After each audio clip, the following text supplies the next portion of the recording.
when I said in my subtitle, this is a lousy microphone, isn't it? Or is it only for me? When I said in my subtitle that there's something about religion that poisons everything, I know publishers like controversial subtitles, but I was willing to stand by it, and I knew people would say everything. I mean, cricket, tantric sex, Chinese food. Yes, I sort of do mean, in a way, everything. For this reason, it attacks us in our deepest integrity, in some of the ways I've just tried to describe. It says we don't ourselves have any innate knowledge of what's good or wicked. We couldn't, on our own responsibility, out of our own self-respect, decide upon an action in this way and decide to defend its integrity. We would need divine permission and maybe even a human sacrifice or two to ram it home.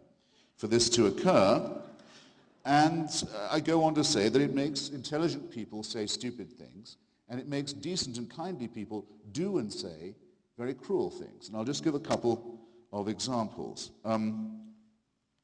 What would you say, Dinesh, was the lifetime now established scientifically of Homo sapiens? Francis Collins, the Christian chairman of the Human Genome Project, thinks it could be 150,000 years.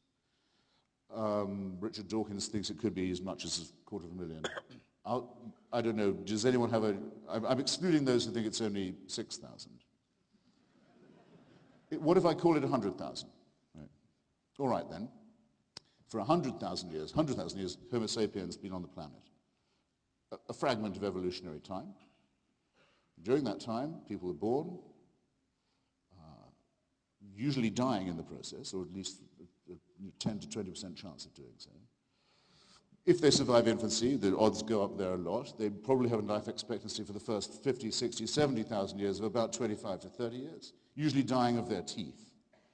The rending pains of childbirth killing the mothers as well, famine, disease, fear, terror, earthquakes, where do they come from? Thunderstorms, why? Hurricanes, what is this? Volcanic explosions that blot out the sun. Appalling life of fear and want and disease where germs are not known of. You know, don't have to draw you a complete picture.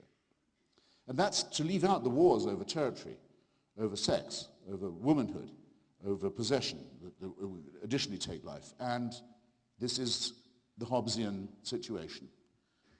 Life is, as Thomas Hobbes describes it in Leviathan, very nasty, brutish, and short. And I'm just asking for 100,000 years of this. For the first 98,000 years of it, heaven watches with indifference. Who cares? Doesn't look terrific, but you know, they're inching along, I guess. I mean, sometimes moving forward, sometimes a bit back, but no, anyway, let's just see how it goes. 2,000 years ago, it's decided, actually now we have to intervene. But only in illiterate parts of the Middle East, to reveal our face to this species and tell them how to behave. That should do it. Now, I can't prove that that did not happen. I cannot disprove that, but I can say of someone who does believe it, that they're willing to believe pretty much anything. And I don't just mean believe pretty much anything that they're told. I mean to believe almost anything about their deity.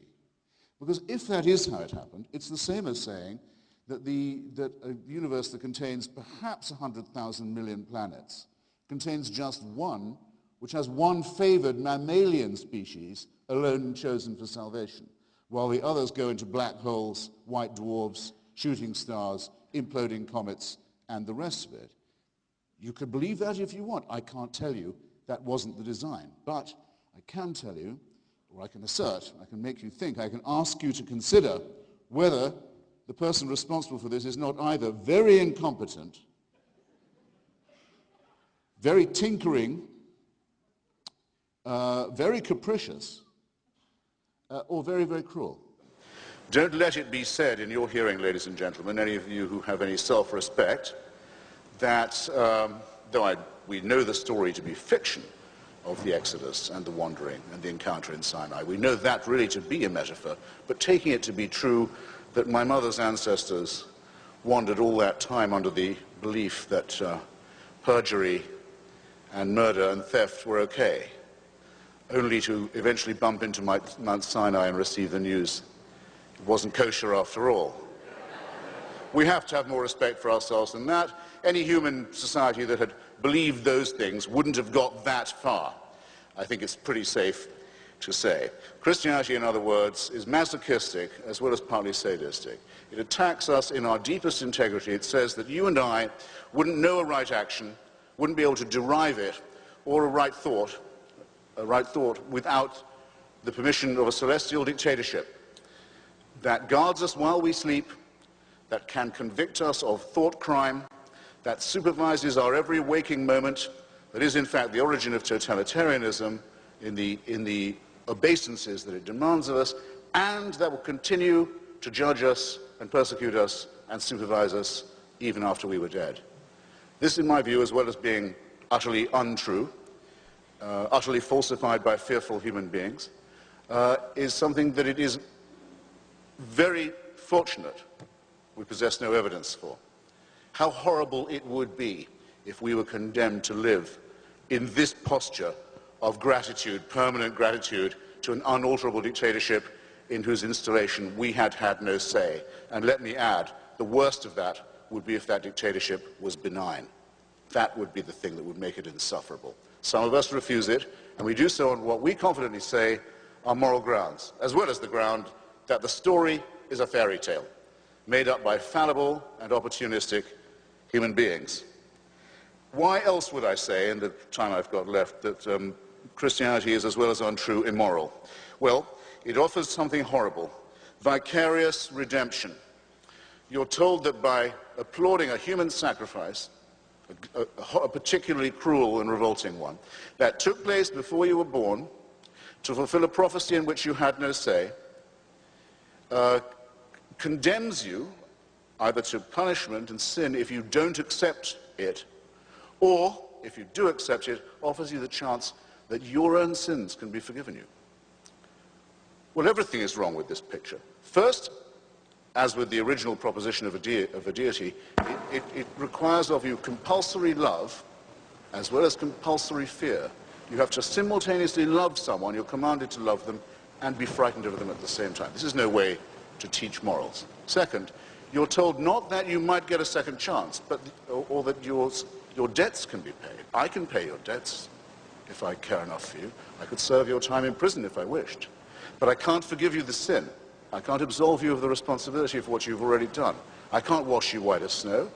And the desire to be washed in that way and to be free of responsibility is itself an immoral one. It should be rejected by anyone with any, I'll repeat the term, with any self-respect.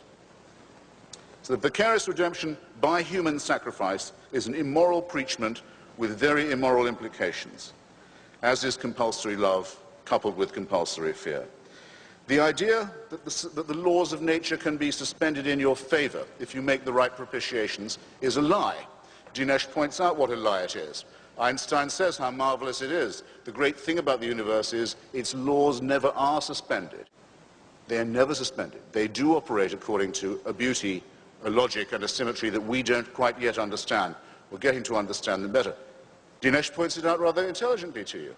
What does Christianity say? Those laws can be suspended. And in your favor, too, if you make the right prayers and propitiations and sacrifices. There can be, a virgin can conceive, a dead body can walk again, your leprosy can be cured, the blind can see. Nonsense. It's not moral to lie to children. It's not moral to lie to ignorant, uneducated people and to tell them that if they will only believe nonsense, they can be saved. It's immoral. I find it extraordinary that it can be said on a university campus in this year of grace that, that without God, humans are capable of doing anything. That there is no moral restraint upon us if we don't concur in the idea that we are the property and creation of a supreme being. I'm making the assumption that all of you check in every now and then with some kind of news outlet and have a view of what's going on in the rest of the world. Isn't it as plain as could be that those who commit the most callous, the most cruel, the most brutal, the most indiscriminate atrocities of all do so precisely because they believe they have divine permission? Shall I answer my own question? Shall I insult you by adding more? Who can't think of an example of this kind? Let me put the question in another form that I've put in now. Every forum from YouTube to C-SPAN, to the wireless, to the print, to the radio, to the television, and innumerable forums to those who say that without God there can be no morality. You are to ask yourself two questions. You are to name a moral action undertaken, or a moral and ethical statement made by a believer. I dare say you can do it.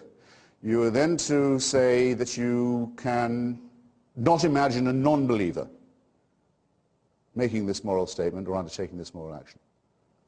Can you think, can you now think, can any of you think, don't have to answer now, you have all night, and you have my email. And I've done this with everyone from the Archbishop of Canterbury to even lower people. You name me the ethical and moral action or statement that a believer can make and an unbeliever cannot, and there's a prize. And I'll tell you about that later. Now there's a second question. Think of something wicked that only a believer would be likely to do. Or something wicked that only a believer would be likely to say. You've already thought of it. The suicide bombing community is entirely religious. The genital mutilation community is entirely religious. I wouldn't say that the child abuse community is entirely religious. I wouldn't. But it's bidding to be entirely religious. It operates on the old Latin slogan, no child's behind left. How dare anybody, how dare anyone who speaks for religion say of us, the secular and the non-believers, that we are the immoral ones? It is itself a wicked thing to say. Itself an absolutely indefensible thing to say. No, the decapitation on the bus is going to be done by someone who thinks God is telling him to do it. Smerdyakov is actually the stupidest character in Dostoevsky's novel. He's the one who makes this proposition. Everyone has to understand that it is those who feel that the divine is prompting them, who feel they're permitted anything and everything. And it is those who are the leading, most salient, most violent, most vicious opponents of the values and civilization that Thomas Jefferson stood for and promulgated. Religion, theism, not deism, theism I underline. Theism says that all our manifold problems, what is the good? How shall we live it? How shall we know it? How to explain suffering? How to confront the possibility of our own, perhaps molecular irrelevance? All these questions that must disturb and detain us all can be solved by referring them upward to a totalitarian judgment, to an absolutist monarch.